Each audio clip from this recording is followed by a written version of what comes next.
Assalamu alaikum, everyone. Okay,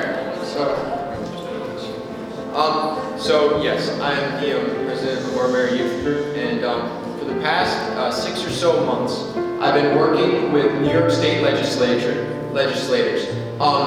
The reason I was able to do this was because I was accepted to Harvard College, and I'm going to be going there.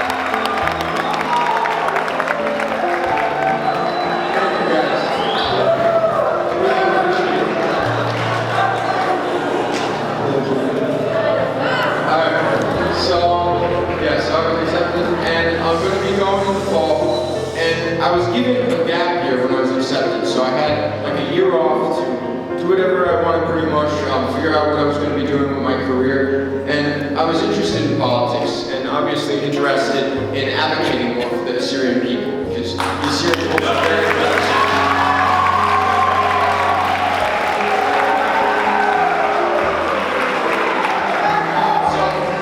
So I did an internship with my state representative, and I worked with him. He helped me, he guided me, and as she said, we introduced the resolution.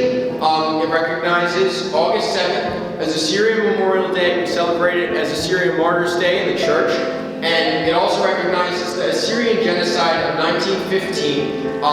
It's the first resolution in any state to do these two things. Other resolutions have recognized the Assyrian genocide as part of like the Armenian genocide, but this one recognizes it as its own thing and gives special recognition to our people, to our unique culture.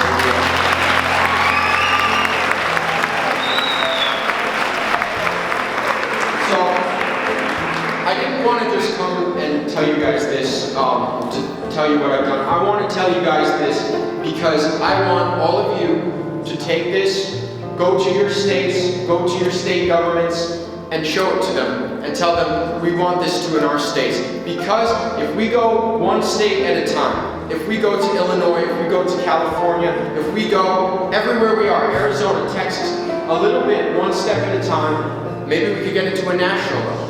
So I'd like to talk about what the big goal is of this. The big goal for me is three things. First of all, is to let the world know who we are.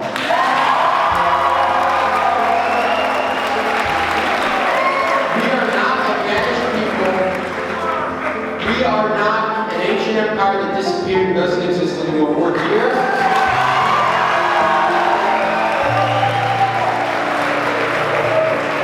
Objective that I have, and that we should have, is to preserve our culture, because our culture is a gem, it's important, and I'd like to speak about why. And the third thing is to protect Assyrians. Eventually, this is a more long-term goal, protect Assyrians in our homeland. So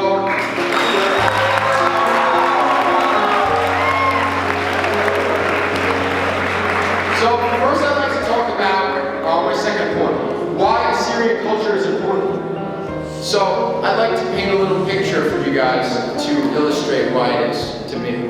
So imagine you're sitting at your grandma's house, and you got a plate in front of you, and it's got some ruza on it, and it's got some chicken cutlet, and your nana comes up to you, and she's like, after you finish it, she's like, "Why is ruza midre?" And you're like, "No, hey, Dusmara, look, you've gotten so skinny, you need to eat." And it seems kind of funny and it seems kind of silly to us, but her wanting to give more to us came from a certain place. It comes from a certain history, and that history is centuries and centuries of persecution, because back in the day, back in the East, that one spoonful of ruza might have made the difference between a child surviving and a child starving. So that is where that comes from. It comes from wanting to take care of one another. And that, to me, is what it means to be an Assyrian. Growing up, the things that I had that I've been very grateful of. I've had a big family, a big extended family. I've had 2 wonderful parents that have raised me in the church, that have taught me about my culture. And I've had a big church community that's always supported me. So I'd like to remind you guys of something that Multari said yesterday. He said that as Christians, the most important thing is love. And what love is if you succeed, your success is my success. So for us Assyrians, I'd like to take it one step further. Family is your life, is my life. We are a family as Assyrians. We're united in blood. We're united in blood from our background, from our ancestors, and also the blood that was spilled to preserve our culture. We're united in shared experiences. So we're a family, and I haven't seen another culture in the world that is as faithful, that has preserved its faith as strongly, that has upheld its values, and that has held one another to a standard like we do, to be good people. So that's what it means to me to be Assyrian, and that's why we are the light of the world. We need to show everybody, because in this world, many people aren't like that. Many people don't care about family. Many people don't care about faith. They don't care about, upholding these things about other people respect. And we have that. So we can't lose it, because we have a job to do. I want to reference a Bible passage. It is Isaiah 17:25. Blessed be Assyria, the work of thy hands, of God's hands. So we have a job to do. Now, I'm here talking about how important it is to preserve Assyrian culture, but we might be thinking like, well, won't Assyrian culture be around? It's been around for 2,000 years. We've survived this far. Won't we survive into the future? And I have to say this, think about the past 10 years, the past 20 years, what has happened to us. In just the past 20 years, in Iraq and Syria, in 2003, there were 1.3 million Assyrians living there. And by 2016, 90% of them were gone. Either fled or killed by ISIS, by the different wars there. So we're lacking in our homeland population. And what that means for our culture is that this culture of family, of faith, it grew from those villages. It grew up in the villages surrounding Erbil and Mosul and ACOE and Hormez. It grew from those places. So if we don't have a homeland community renewing those values, we won't be able to. We look on them as an example. So if we don't have them, we can't preserve our culture, the real meaning of our culture. We have Berkada. I love Khibia as much as the next guy. I love our language. It's all important. Language, dance, all this is our culture. But what the soul of it is the family. It is standing up for one another. In one of the meetings, in one of the Bible studies, he talked about the Good Samaritan. We've been both the Good Samaritan that's helped one another, and we've been that man laying on the road, bleeding, that needed help. So we know the story. We know the story of Christianity. We know the story of what it means. So now, since we need to preserve this homeland population, we need to preserve our culture. What can we do? We're here in America. We seem kind of removed from it all. What role do we have to play? What role do you have to play? I'm talking to you individually, okay? Think about this. We have an unprecedented opportunity here. We are the first generation, or one of the first generations, that can practice our religion freely. We are one of the first generations that can have a business without fear of it being taken away from us, of holding political office, of living in our families without fear that our brothers and our sisters will be killed. We have that in America. So that means we can shoot for the stars. We can do things here in America. And I ask you to promise yourself this, that you will take it one step at a time. Here's what you can do.